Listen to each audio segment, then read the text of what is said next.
Let's break down the Percy Jackson trailer because it set up the TV show in the best way possible. Just so you know, this is going to be a TV series, not a movie. It's going to be dropping on Disney Plus sometime in 2023 or 2024. And you should be very excited because the writer of the entire series, Rick Riordan, is the executive producer on the show and already confirmed they're trying to go for a 5-season structure, covering each one of the main books in the Percy Jackson book series. After that, we could see an expansion into Heroes of Olympus or the other 20 books that we have in the saga if the critical reception and the numbers are there, which I'm pretty sure they're gonna be there. With the news out of the way, let's get into the trailer. Off rip, this trailer sets up the narrative structure and the tone for the entire project perfectly, because we're essentially seeing Percy Jackson narrate through the very first page of The Lightning Thief. I'm talking the exact words from the novel. This is exactly what we wanted to see since the books are structured in a first-person point of view. This shot shows Percy taking out a necklace, which will hold beads for every year that the camper stays at Camp Half-Blood. We're covering these minute details because there's a clear respect for the source material, which was lacking in the previous adaptations. Our boy Percy is wearing Vans, which is fitting, and he's walking through Camp Half-Blood wearing the iconic Camp Half-Blood orange t-shirts. There goes the owl. That is a nice reference to Athena, which is Annabeth's mother, the goddess of wisdom. And now we get a setup of what seems to be the aftermath of the Capture the Flag game. If you've read the book, you know this is one of the most pivotal moments in the entire story, especially because of this little lady at the front wearing the red plumed helmet and the spear, the Sass of California. Yeah,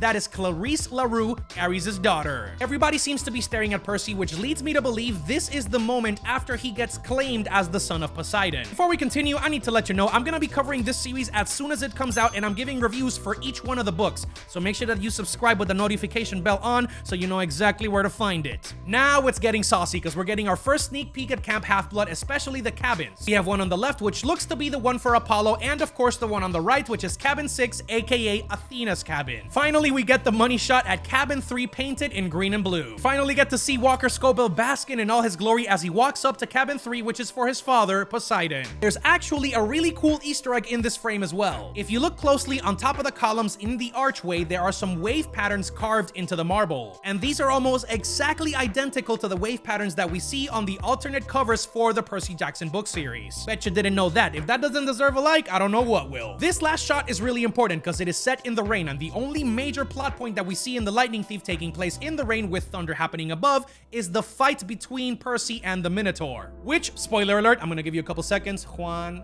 2, 3. This is where he says goodbye to his mother Sally Jackson and sets him forth on his quest. Funny enough, we also got 2 pictures released with the footage. One with him in New York, possibly referencing the moment where he goes in the school field trip to the Museum of History at Yanzi Academy. And number 2 is that iconic scene when he says goodbye to his mother Sally Jackson. And just like that, you finish the trailer and you know exactly what's about to happen with the Percy Jackson series. If you want to see me cover more of the story, you know exactly what to do. So as always, make sure to crack a smile, just ride the wave, and I'll see you on the next one. Blow!